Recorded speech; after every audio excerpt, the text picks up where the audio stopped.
Good morning, friends. Good morning, friends. Our today's topic is small finance banks in India. As you might have read in your notes that I've provided on the Google Classroom, that small finance banks are a new sort of banks in India. We've studied about payment banks in India. So we know that payment banks are also banks, but they are differentiated kinds of banks.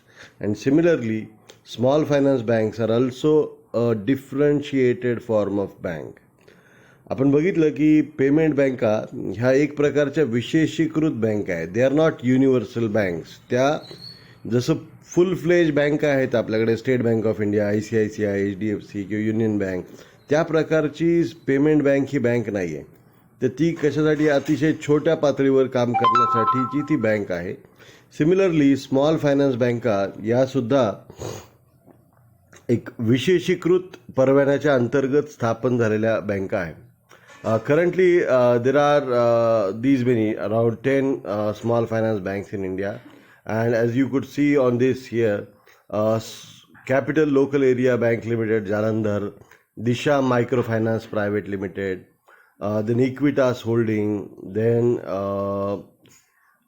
ESF Microfinance, Janalakshmi Financial Services, RGVN Northeast Microfinance Limited, Suryoday Microfinance Limited, AU Small Finance Bank. So these are some of the small finance banks in India.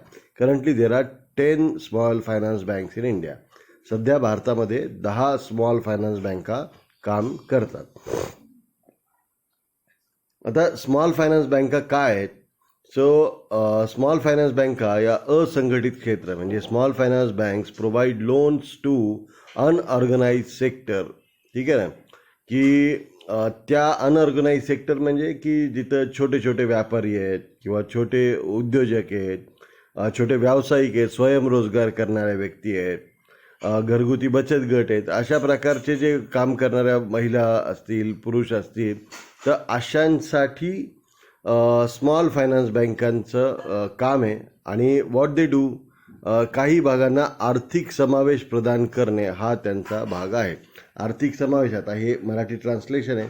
It is financial inclusion. The first aim of the small finance bank is to provide financial banking services to the unorganized sector and promote their financial inclusion into the banking sector. Small finance banks are a sort of niche banks in India. तर निशे हा जो शब्द आहे, तर निशे म्हणजे एक वेगळी category, तर एक स्वतःचं वेगळं अस्तित्व असणाऱ्या, खासियत असणाऱ्या बँका आहेत. आता यांची काय खासियत आहे? तर छोटा फायनान्स बँकेचा परवाना असलेल्या बँका ठेवी स्वीकारण्याची आणि कर्ज स्वीकारण्याची मूलभूत सेवा प्रदान करू शकतात. म्हणजेच काय, आपण we have seen that in case of payment banks, the payment banks were not allowed to give any sort of loans, but this is not the case with the small finance banks. Small finance banks can accept deposits and they can lend money too. ठीक आहे, तर ते या बँका काय करू शकतात? They can accept deposits and they can provide loans. One second. They can provide loans. तो अशा प्रकारे ह्या बँका काय करतात? They promote the financial inclusion of small industries, लघु उद्योग, छोटे म्हणजे स्मॉल अँड मार्जिनल फार्मर्स, लघु आणि अल्पभूधारक शेतकरी, small and tiny and small industries. तर अशा प्रकारे या लोकांचं फायनान्शियल इन्क्लुजन करण्यासाठी, वित्तीय व्यवस्थेमध्ये त्यांचा समावेश करण्यासाठी the small finance bank work. ठीक आहे. आता what is the history of the bank? The history of the small finance bank is same as with the payment banks. आपण बघितलं की payment banks were also established on the recommendation of the Nachiket more committee, which was established by RBI to provide or to suggest newer ways to promote financial inclusion in India. ह्याच वेळी 17 जुलै 2014ला reserve bank of इंडियाने RBI छोट्या वित्त बँकांसाठी मार्गदर्शक तत्वांचा मसुदा प्रसिद्ध केला आणि इच्छुक संस्था आणि सामान्य जनतेसाठी टिप्पणी मागितली. टिप्पणी म्हणजे दे इन्व्हायटेड देअर सजेशन्स. अंतिम मार्गदर्शक तत्त्वे 27 नोव्हेंबर 2014 रोजी जाहीर झाली. इच्छुकांनी 16 जानेवारी 2015 पूर्वी अर्ज सादर करणे आवश्यक होते. तर फेब्रुवारी 2015मध्ये RBIने छोट्या फायनान्स बँकेच्या परवान्यासाठी केलेल्या अर्जांची यादी जाहीर केली. 72 अर्जदार होते आणि उषा थोरात यांच्या अध्यक्षतेखाली बाह्य सल्लागार समितीच्या परवान्याच्या अर्जांचे मूल्यांकन करणार असल्याचे जाहीर करण्यात आले. मग ही जी उषा थोरात समिती होती हिने काय केलं, हे जे 72 अर्ज केले होते, ज्या लोकांनी आम्हाला लायसन्स मिळावे यासाठी अर्ज केले होते, तर त्या लायसन्समधल्या कुणाला बँकिंगचं लायसन्स द्यायचं ह्याचं परीक्षण उषा थोरात समिती करणार होती. उषा थोरात या रिझर्व्ह बँक ऑफ इंडियाच्या डेप्युटी गव्हर्नर होत्या बऱ्याच काळासाठी. रिझर्व्ह बँक ऑफ इंडियाने 17 सप्टेंबर 2015 रोजी जाहीर केले की एका वर्षाच्या आत छोट्या फायनान्स बँकांचे रूपांतर स्मॉल फायनान्स बँकामध्ये रूपांतरित करावे लागतील अशा 10 संस्थांना तात्पुरते परवाने दिले आहेत. ह्या 10पैकी 8 संस्था मायक्रो फायनान्स NBFC होत्या. म्हणजे ज्या 10 लोकांना लायसन्स दिलेले तर त्यापैकी 8 संस्था काय काम करत होत्या, they were working as micro finance NBFC. सूक्ष्म वित्त प्रोव्हाइड करणाऱ्या बिगर बँकिंग कंपन्या. So 10 out of the 8 applicants were the erstwhile microfinance non-banking financial committees in India. तर we can go ahead. या 10पैकी ह्यात कॅपिटल स्मॉल फायनान्स बँक ही कारवाई सुरू करणारी पहिली स्मॉल फायनान्स बँक होती. It's very important. We are going to have a small test during 26 to 31st, and there we are going to ask about very small multiple choice questions. And some of the question, एखादा multiple चॉईसचा question काय असू शकतो की पहिली small finance bank कोणती होती, जिचं आपलं कार्य सुरू केलं अशी पहिली स्मॉल फायनान्स बँक कोणती होती. So which was the first small finance bank in India. So the answer is Capital Small Finance Bank. So on 24th April 2016, 47 branches of the small finance were working. Atha, on this slide we can ask various sorts of questions. So when did RBI publish the guidelines or the draft guidelines for the small finance bank? मग ती कधी आहे, 2014 मध्ये. त्यानंतर कोणत्या समितीमार्फत किंवा कोणी स्मॉल फायनान्स बँकांचे जे अर्जदार होते त्यांच्यापैकी अर्जदारांची छाननी करून कुणाला बँकिंग लायसन्स देण्याविषयी कुणाची समिती RBIने नेमलेली होती. तर हे जर आपण बघितलं तर तिथं आपल्याला उत्तर येईल उषा थोरात समिती. ठीक आहे. आता the 10 applicants which were approved by RBI for starting their business as small finance banks, तर ज्या 10 संस्थांना बँकिंगचं लायसन्स देण्यात आलं स्मॉल फायनान्स बँका म्हणून, तर त्या बँका कुठल्या होत्या, AU small finance bank Jaipur, capital local area bank Jalandhar, Disha micro finance limited Ahmedabad, Equitas holding private limited Chennai, ESAF micro finance and investment private limited Chennai, त्यानंतर Janalakshmi financial services Bangalore, RGVN micro finance Guwahati, Suryoday micro finance Navi Mumbai, Ujjivan financial services Bengaluru आणि Utkarsh micro finance private limited Varanasi. यापैकी ही जी Equitas नावाची company आहे, सध्या जर तुम्ही share बाजार वगैरे थोडी माहिती असेल तर या इक्विटास फायनान्शियल कंपनीचा सध्या IPO म्हणजे प्राथमिक बाजारामध्ये भांडवल उभारणी करण्यासाठी ही बँक प्रयत्न करत आहे. यापैकी AU स्मॉल फायनान्स ही जी बँक आहे तर ही आपल्याकडे बारामतीत सुद्धा आहे. तुम्ही जर स्टेट बँक ऑफ इंडियाच्या बाजूला बघितलं तर स्टेट बँक ऑफ इंडियाच्या पंचायत समितीच्या ब्रँचच्या अगदी जवळ तुम्हाला ही AU स्मॉल फायनान्स बँक असल्याचं दिसून येईल.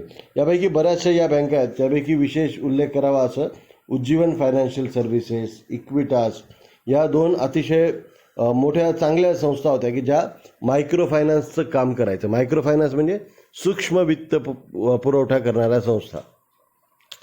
तुम्ही बघितलं असेल कधी कधी तुमच्या गावामध्ये काही लोक येतात आणि तुमच्या इथलं जे बचत गट असतील त्या बचत गटांना 12% 13% व्याज देतात आणि बचत गटांना सांगतात की मी आणखीन स्वतःचा व्याजदर वाढवून ते कर्ज द्या आणि आम्हाला वसूल करून द्या. अशा प्रकारची सेवा देणाऱ्या ज्या संस्था असतात त्यांना म्हणतात मायक्रो फायनान्स ऑर्गनायझेशन किंवा सूक्ष्म बचत गट असणाऱ्या संस्था.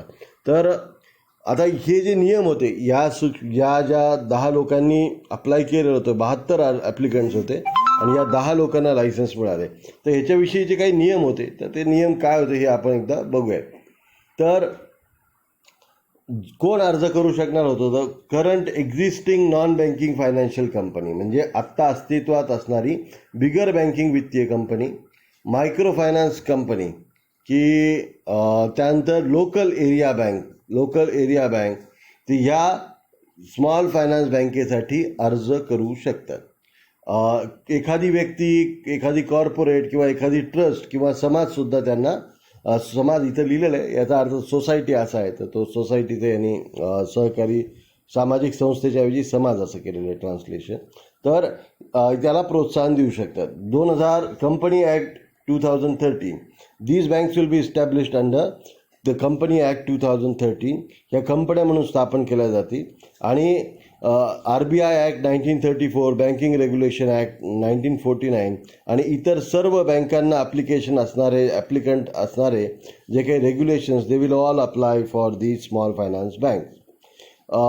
बँका कोणत्याही क्षेत्रापुरत्या मर्यादित राहणार नाही. म्हणजे आपण जर आधी पेमेंट बँकाविषयी बघितलं होतं तर पेमेंट बँकांचं काम अतिशय मर्यादित. They can only accept deposits but they cannot lend money. Payment बँका ह्या डिपॉझिट घेऊ शकतात पण कर्ज देऊ शकत नाहीत. स्मॉल फायनान्स बँकांचं मात्र असं नाही आहे. स्मॉल फायनान्स बँका कर्ज घेऊ शकतात आणि देऊ शकतात.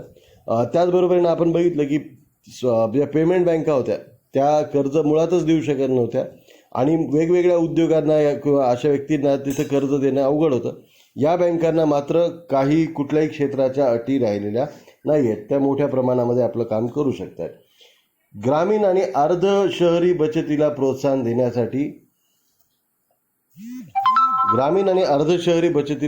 देण्यासाठी आणि स्थानिक क्षेत्रातील व्यवहार्य आर्थिक हालचालीसाठी कर्ज प्रदान करण्यासाठी संस्थात्मक यंत्रणा उपलब्ध करून देण्याची जुळी उद्दिष्टे ठेवून त्यांची स्थापना करण्यात आलेली आहे.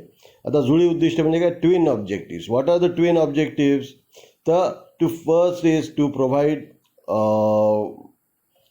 promote the savings in rural and semi-urban areas. The first objective is to promote savings in rural and semi-urban areas. जे ग्रामीण आणि अर्धशहरी आहेत, ग्रामीण म्हणजे रुरल आणि अर्धशहरी म्हणजे सेमी अर्बन, या क्षेत्रात बचतीला प्रोत्साहन देण्यासाठी आणि लोकल एरियामधील व्यवहार्य आर्थिक हालचालींसाठी कर्ज प्रदान करण्यासाठी संस्थात्मक रचना उपलब्ध करून देण्याची जुळी उद्दिष्टे ठेवून यांची स्थापना करण्यात आलेली आहे. तर दुसरं म्हणजे काय? आता यांचे जे 75% निव्वळ क्रेडिट्स किंवा जे लोन्स आहेत ते प्राधान्य क्षेत्रातील कर्जात असले पाहिजे आणि त्याच्या पोर्टफोलिओमधील 50% कर्ज 25 लाख पेक्षा कमी असणं गरजेचं आहे. म्हणजेच काय? तर या बँकांनी काय केलं पाहिजे? त्यांचे जे 75% लोन आहे, आता आपल्याला माहिती आहे की व्यापारी बँकांच्या वेळेस सुद्धा आपण बघितलं होतं की प्राधान्यक्रम असणाऱ्या क्षेत्रांना व्यापारी बँका जेवढं कर्ज देतात त्याच्या 40% कर्ज देणं अनिवार्य आहे. मात्र या बँकांच्या केसमध्ये काय आहे की यांना 75% त्यांचे जे कर्ज आहेत तर ते कुणाला द्यायचे? प्राधान्यक्रम क्षेत्रातल्या व्यक्तींना किंवा संस्थांना देणं गरजेचं आहे. आणि 50% कर्ज कसे असले पाहिजेत? त्यांची एकूण कर्ज ही 25 लाखांपेक्षा कमी असणं गरजेचं आहे. आता ही कंपनी ज्याला सुरू करायची त्याचं किमान भाग भांडवल असलं पाहिजे 200 कोटी रुपये. जे उद्या जर तुमच्या मनात आलं की RBIने बँकेचा परवाना जाहीर केलेला आहे आणि आपल्याला सुद्धा एखादी बँक काढायची आहे तर तुमच्याकडे सुरुवातीचं भांडवल किती असलं पाहिजे? 200 कोटी रुपये एवढं असलं पाहिजे. फक्त नुसते 200 कोटी असून चालणार नाही. तर जे कोणी प्रवर्तक आहेत, जे कोणी प्रमोटर्स आहेत, they must have an experience of more than 10 years in banking and finance sector. म्हणजेच काय की 10 वर्षापेक्षा जास्त फायनान्स आणि बँकिंगमध्ये काम करत असल्याचा अनुभव त्या व्यक्तींकडे असला पाहिजे. म्हणजे त्या संस्था 10 वर्षापासून बाजारामध्ये बँकिंगचं काम करत असलेल्या पाहिजे. पेडअप इक्विटी कॅपिटलमधील प्रवर्तकांचा हिस्सा सुरुवातीला 40% असेल, पण 12 वर्षात तो 26% खाली असणं गरजेचं आहे. म्हणजेच काय, जो कोणी प्रमोटर व्यक्ती किंवा संस्था असेल तर he must have at least 40% share. म्हणजे काय असतं, समजा एखाद्या व्यक्तीने एखादी बँक प्रमोट केली तर काही लोक तिला, बाहेरचे लोक तिला भांडवल पुरवतात, मात्र त्यात जो प्रवर्तक आहे की त्या बिझनेसच्या मागचं ब्रेन ज्याचा आहे तर त्याचा वाटा किती असला पाहिजे, किमान 40% असला पाहिजे. आणि तिथून पुढे लायसन्स मिळाल्यानंतर 12 वर्षामध्ये हळूहळू हा वाटा काय केला पाहिजे, 26% खाली आणणं गरजेचं आहे. ह्याच्यामध्ये जॉईंट व्हेंचर्सला परवानगी नाही आहे. म्हणजे एखादी स्मॉल मायक्रो फायनान्स कंपनी आणि तिच्या मागे एखादा उद्योग समूह उभा राहिला, या दोघांनी आपली बँक काढायचं ठरवलं तर हे अलाउड नाही आहे. तर ह्याच्यात काय आहे की joint ventures are not allowed in case of small finance banks. भारतातील खाजगी बँकांमध्ये थेट परकीय गुंतवणुकीच्या नियमानुसार या बँकात विदेशी हिस्सा ठेवण्याची परवानगी दिली जाईल. म्हणजेच काय की even the small finance bank याचा जो प्रमोटर आहे जवळ 200 कोटी आहेत, तर त्याच्या 40% म्हणजे 80 कोटी त्याचे आहेत. आता उरलेले 120 कोटी तो परदेशातून सुद्धा आणू शकतो. जर ते आणण्यासाठी बँकांना जेवढी परवानगी आहे, भारतातल्या बँकांमध्ये परदेशी थेट परकीय गुंतवणुकीला जेवढी परवानगी आहे तेवढी परकीय गुंतवणूक ह्यामध्ये सुद्धा करता येऊ शकेल. 500 कोटी निव्वळ मूल्यावर 3 वर्षात यादी अनिवार्य असेल. ठीक आहे. तर ह्याच्यामध्ये कमी निव्वळ मूल्य असलेल्या स्मॉल फायनान्स बँकांनाही त्यांचे शेअर स्वेच्छेने सूचीबद्ध करता येतील. सूचीबद्ध म्हणजे लिस्ट करता येतील. ज्या बँकांना काय असेल की इथं हे जी यादी आहे त्याला लिस्टिंग असा इंग्लिशमध्ये शब्द आहे, हा चुकलेला आहे, तर शेअर बाजारात नोंदणी करावी लागेल. तर ज्या बँका स्थापन झाल्यापासून त्यांचं मूल्य 500 कोटी रुपयाच्या पुढे गेलं असं त्यांना वाटलं तर त्यांना लिस्टिंग करावी लागेल त्यांच्या शेअर्सची. मी मगाशी सांगितलं तुम्हाला की इक्विटास स्मॉल फायनान्स बँक नावाची जी बँक आहे तर ती सध्या शेअर बाजारात त्यांची लिस्टिंग करावी, यासाठी त्या बँकेचे शेअर सध्या विकायला उपलब्ध आहेत. कोणी शेअर बाजारात तुमच्या घरचं ट्रेडिंग करत असेल तर तुम्ही त्यांना हे सांगू शकता. आता मार्गदर्शक तत्वे काय आहेत त्याच्यासाठी, तर छोट्या स्मॉल फायनान्स बँका मगाशी सांगितलं मी तुम्हाला 2013 अंतर्गत स्थापन झालेल्या आहेत. बँकिंग रेग्युलेशन ॲक्ट, RBI 1934चा ॲक्ट आहे, foreign exchange management act 1999, payment and settlement system act 2007, credit information of the companies regulation act 2005, deposit insurance and credit guarantee corporation act 1961. हे सर्व कायद्याअंतर्गत ज्या बँकांची स्थापना केली जाईल. बँका स्थापन करण्याची उद्दिष्टे प्रामुख्याने लोकसंख्येच्या असुरक्षित, जे अनसिक्युअर्ड आणि वंचित की नॉन इन्क्लुडेड घटकांना बचत करण्यासाठी प्रमोट करणे, छोट्या व्यावसायिकांना कर्जाचा पुरवठा करणे हा याचा प्रमुख उद्देश आहे. छोट्या फायनान्स बँका ज्या उद्दिष्टांसाठी स्थापन करण्यात आले ते प्रामुख्याने ठेवी स्वीकारण्याची मूलभूत बँके काम करेल. म्हणजे त्या तत्वांवर ही संस्था काम करेल की what are the basic principles तुम्हाला माहिती आहे. Liquidity, safety and profitability. बँका कशासाठी काम करतात, कोणत्या 3 मूलभूत गोष्टींसाठी, कोणत्या तत्वांवर करतात, तर तुम्ही ते FY/BComला शिकलेलं आहे बँकिंगमध्ये की सेफ्टी, लिक्विडिटी आणि प्रॉफिटेबिलिटी या 3 तत्वांवर या बँका काम करतील. छोटे टायनी उद्योग, लघु उद्योग म्हणजे स्मॉल इंडस्ट्रीज, त्यानंतर असंघटित क्षेत्र म्हणजे अनऑर्गनाइज सेक्टर. तर ह्याच्याबरोबरच त्या म्युच्युअल फंड विकणे, विमा उत्पादने विकणे, पेन्शन चे योजना चालवणे, तर अशा अनेक कामं या बँकासुद्धा करू शकतात. यांना म्हटलं